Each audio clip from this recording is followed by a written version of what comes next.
Great. Well, thanks for joining us, Suzanne. I'm here with Green Party candidate Susanne Lawson. My name is Jen Dart. I'm the Executive Director of the Tofino-Long Beach Chamber of Commerce, and we're running candidate questionnaire forums. And we're doing them each individually this year. I'm on Tlaloquit territory today. And just a quick word about the format for today's meeting. Suzanne is going to give us an introductory statement. Then we have 4 prepared questions that she got ahead of time. And after that, we have 2 submitted questions from our members. And then there'll be time for a 2-minute closing statement as well. So Susanne Lawson, thanks for being here with us today. And I'm going to hand it off to you to do your opening statement whenever you're ready. I'm ready. Great. Go for it. Thank you, Jennifer. I'm appreciative of this opportunity to speak to the Chamber of Commerce in Tofino. I've lived in the area for 50 years. I have a large family who all live in the area and are still operating businesses and working there. Children, grandchildren. Some of them are Tlaloquit First Nations who I've lived in their territory and honor and respect that unceded territory.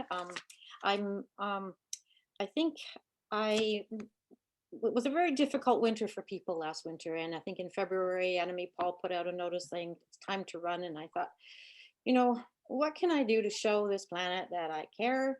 What can I do to make sure there's a healthy future for our children and the wildlife and the marine life that support us and nurture us? What can I do to ensure that my great grandchildren are going to inherit a planet that they can survive in a healthy, prosperous manner? I've lived in Tofino for such a long time and worked very hard for the environment to try to protect the forest, to try to protect the salmon. I think that my environmental career started with a presentation to the Pierce Commission on salmon fishing called the BC Chainsaw Massacre. It was a film to try to show what was happening to the rivers and on our coast, which were just being ignored. The wildlife and the wild salmon, and I was watching so many areas being quite heavily devastated. And then it went on to try to protect not just the marine life, but the bears from being trophy hunted. We worked hard on Strathcona Park to try to protect our parks. So I've had a lot of history and a lot of experience in caring for the environment and working towards having a better future for us all. Okay, that's great. Thanks for that. So moving into our questions that we're asking all the candidates. The first one is about pandemic business recovery. So some sectors, notably tourism and hospitality, have not fully yet recovered from COVID-19 and are consistently dealing with regulatory changes to the business environment. Many businesses still need support and in particular are seeking help to access a pool of skilled workers from which to hire and train. If elected, what would be the economic priorities of your government to help small businesses recover from the impacts of the pandemic and deal with these current issues? Well, there have been some government subsidies for small business, which has certainly helped a great deal. We need some financial aid to help workers continue working in the area. The next question will address accommodation for workers, which is a really serious issue for people trying to stay in the area and businesses staying open, being able to employ people that are able to live there. So I think there will be, I think in our area, we need to add on some additional charges for tourism. It's unfortunate the local people are having to carry the brunt and the weight of infrastructure for the area. I think that we need to put additional charges on the tourism industry and all the people that visit the area and let them know that they're helping to keep this place green and accessible, and and as well as helping small businesses in the area. I think tourism isn't the only thing we want to put our eggs all in one basket, but it is a mainstay for the area. So I think the health of the marine environment, keeping subsidizing possibly housing and for employees, making sure that small businesses have some additional funding to make sure that their employees are taken care of if they don't have housing for their employees. And the financial aid has to continue if there continues to be lockdowns. It's not a question that it's not even an issue, really. You have to subsidize people if they're locked down. We've lost a lot of businesses in Tofino, unfortunately, for those 2 reasons, that the workers don't have homes and that the small businesses were badly affected by the lockdown. Thanks. And as you mentioned, our next question is dealing with exactly that. An issue that we know to be a real problem in Tofino for housing affordability. So housing affordability supports inclusive growth and builds communities. The rising cost of housing and the lack of rental stock in BC is making it hard for residents to live here and hard for those businesses to attract and retain workers in high demand areas like Tofino. And while affordable housing solutions generally fall on the shoulders of the provincial and municipal government bodies, the federal government also has a role to play on this issue. So if elected, how would your government incentivize the development of affordable housing? Well, I think we need to have a collective housing program that involves municipalities, provinces, and the federal government, where we can collectively ensure that there's land, that there's building availability for small homes, tiny homes, any kind of land. I know there is some in Tofino, where the old mill used to be, that's still owned by the government. We need to give that to the communities and establish areas that small homes, tiny homes, container housing, whatever is going to make things available, not only for workers, but for young people, seniors, people that are homeless, or even other towns are dealing with that more than us, but there are people living in the bush that don't even have a place to live and are still working in Tofino. So we need to have those kind of housing communities established, and we need to have land, and that's the first thing. And then I think we need to have building programs where we can employ local people and get materials happening for tiny homes. We have to work with municipalities to open up private land, make it easier for local people to be able to have tiny homes or other accommodation for their families, the people that are working there, people that they want to see. I'd like to see young people stay in the community, not have to go out. I'd like to see them have the first right of refusal. At least local people have first right of refusal for land in the area, so that we don't have so much foreign ownership and empty homes. These are some of the priorities and things that I've been discussing and I think need to be implemented. Okay, can I just clarify one part of that? So you were talking about how there is a good deal of federal crown land still in this area, for example. And are you saying that that land should then go to the community for the development of housing? Is that? I know of some. There's not much land in Tofino. Being a peninsula, it's very restricted in that way. There is some land. I remember working with the Ministry of Environment trying to get a sewage system established for Tofino, and they were going to give Tofino the land that was out where the old mill used to be on the inlet. They were prepared to give it to the municipality. Now, if the federal government can help finance this kind of possibilities, and I think that's an important aspect to go in. Okay, great. Thanks for clarifying that. The next topic is a big one, and I know it's a big one for the Green Party. It's under climate change. The question is, the United Nations Intergovernmental Panel on Climate Change, in their 2021 report, they urgently underscore the need for strong, sustained cuts to greenhouse gas emissions on a short timeline. So what is your party's plan for addressing this urgent need while balancing the country's economic reality? Well, we've been putting a lot of subsidies, the federal government has been putting a lot of subsidies into oil and gas,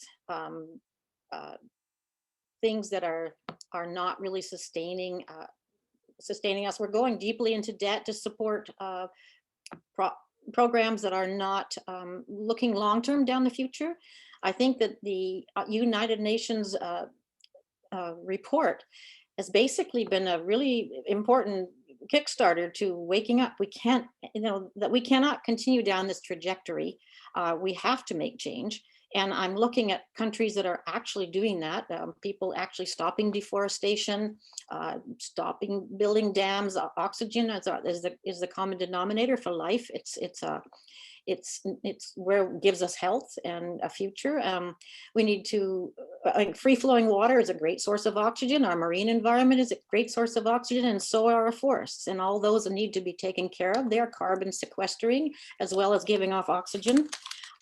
We need to build a circular ecological economy where we're not just taking, but we're putting back. And unfortunately, our resource extraction has been just taking for a long time and harming things in the process. We were fishermen and we watched the logging destroy a lot of that commercial fishery. We still have salmon, we still have fisheries, but we're getting the extinction of species is a very serious problem. We don't have any agriculture in Tofino. We can't really grow a lot, but our marine economy environment sustains us, and we need to take care of that. Okay, great, thanks. And on Indigenous reconciliation next, another big topic, is your party committed to implementing the full 94 recommendations from the Truth and Reconciliation Commission's 2015 report? And please highlight the strategy your government would prioritize on reconciliation. I'm not seeing a lot of reconciliation. I'm seeing a lot of First Nations people having to go to court to try to get their rights respected. I'm seeing we need to respect and listen to and work with First Nations on moving forward. They've been here forever, and their history and teachings and knowledge can carry us into the future if we look at how we're all working together. I look at Mayor's Island, and that was a joint collaboration with First Nations and non-Native people from the area who cared a lot about our forest and had watched most of it be taken away for resource extraction and destroying a lot of wildlife and fisheries in the process. We have to stop criminalizing First Nations for standing up for their rights. We have to recognize that they have a right and title to do that. They've been standing up for their fisheries and being criminalized for that, like the crab fishery or the lobster fishery or the salmon fishery. I mean, it's appalling, and they can't afford to go through the courts any more than most people can, but even less so. So that has to stop. We have to work together. I think together we can find good solutions, but we have to form a joint program where we can all sit down and address them. I remember going to First Nations potlatches, and they would bring the canoe in, and they would have all 13 tribes of the New Chalmouth come, and they would all sit in big circles around, and everybody could stand up and speak at the microphones. That was a great form of governing systems. Now the communities are divided by governing systems that have been imposed on them, and well, no, we have to find a better way to go forward, but I think they can lead the way, and we can all work together that way. Okay, great. Thanks, Susanne. That's great. So now we have a couple of submitted questions. So these came from our membership here in Tofino. One of them is about mental health supports. So like many rural areas, this region's need for social services, including mental health support, has increased dramatically over the past 5 years. How does your government propose to strengthen, or sorry, your party propose to strengthen these supports in rural areas like ours and across the board, if you want to speak to that as well? I think that is a big priority for dealing with rural communities, probably not just rural communities, but larger communities. But being on the outskirts, we don't have access to people for mental health problems. We don't have access for PTSD and stress and drugs and just all the challenges that people are dealing with, which much more so now than ever, because stress is a terribly big problem for dealing with the challenges of COVID and the economic downturns and losing their businesses. And I mean, it's been a really challenging year. I guess that's but we need to put money into establishing mental health workers in those rural communities, making them available, making circles be available for people to be able to sit down and know that there's other people going through the same thing, and show people we can't just listen on the radio or talk to somebody on the telephone that's in Ottawa or wherever. We need to have those people on the ground, and that is a priority for financial support and establishing a mental health department in the area. Okay, so not just having a person here, but maybe having like a broader presence, because we do have mental health and addictions out of Ucluelet, but I think there's only so much they can do in like with a small team and a small budget, I'm guessing.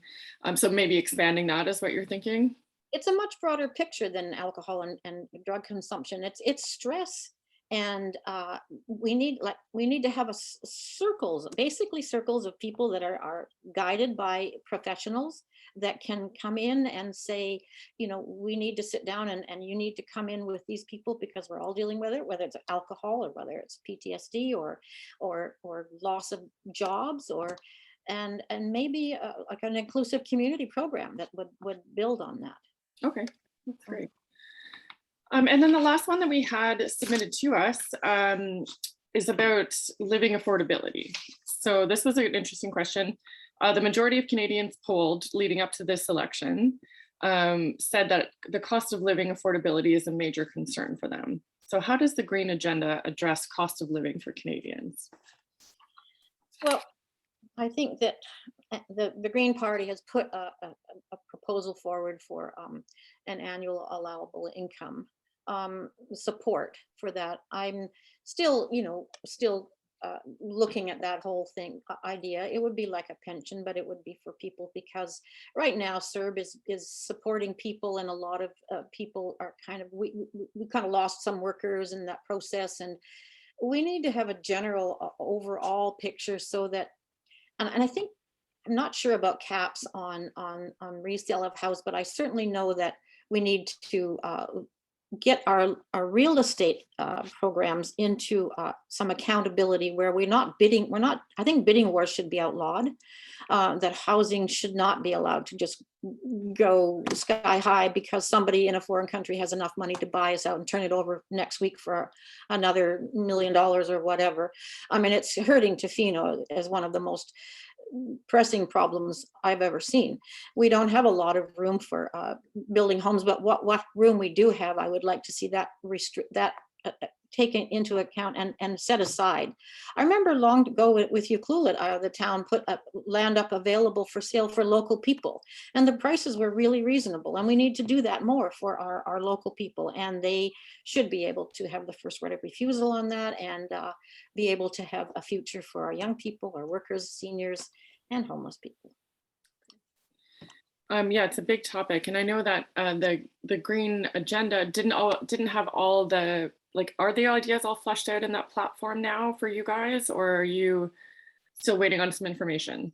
What happened was just before the election was called, there were a lot of major proposals put forward, but they didn't have a chance to actually attend to those and vote them into. So there is a bit of leeway. There's room for bringing in more ideas, and I'm sure that this election is bringing forward a lot of good ideas.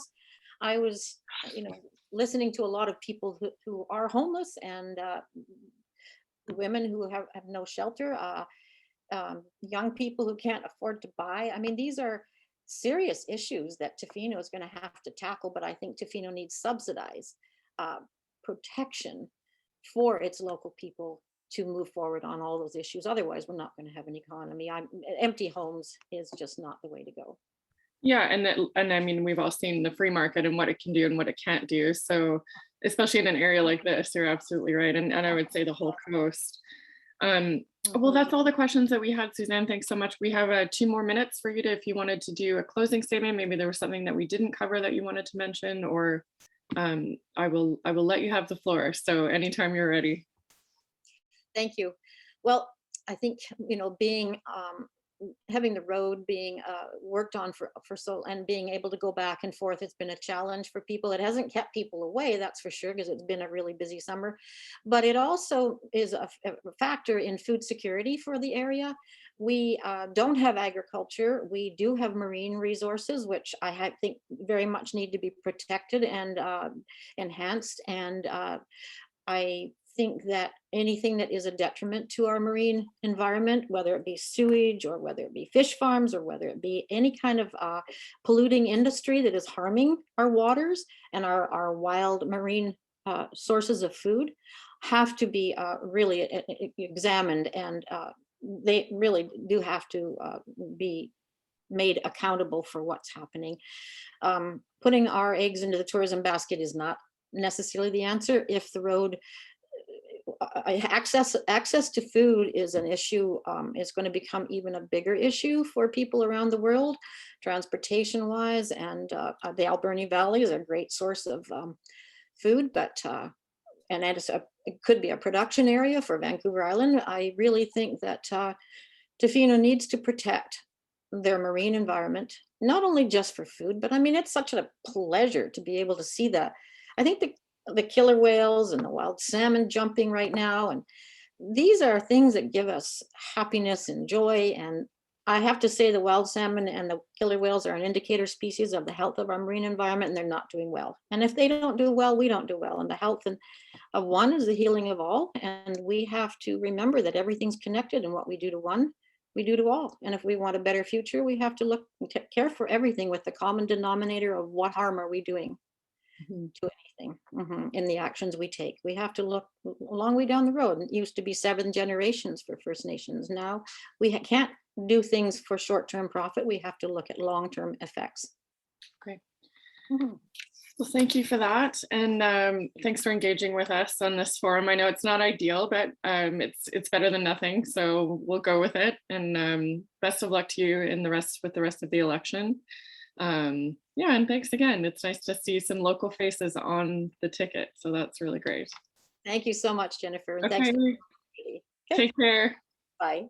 Here it goes.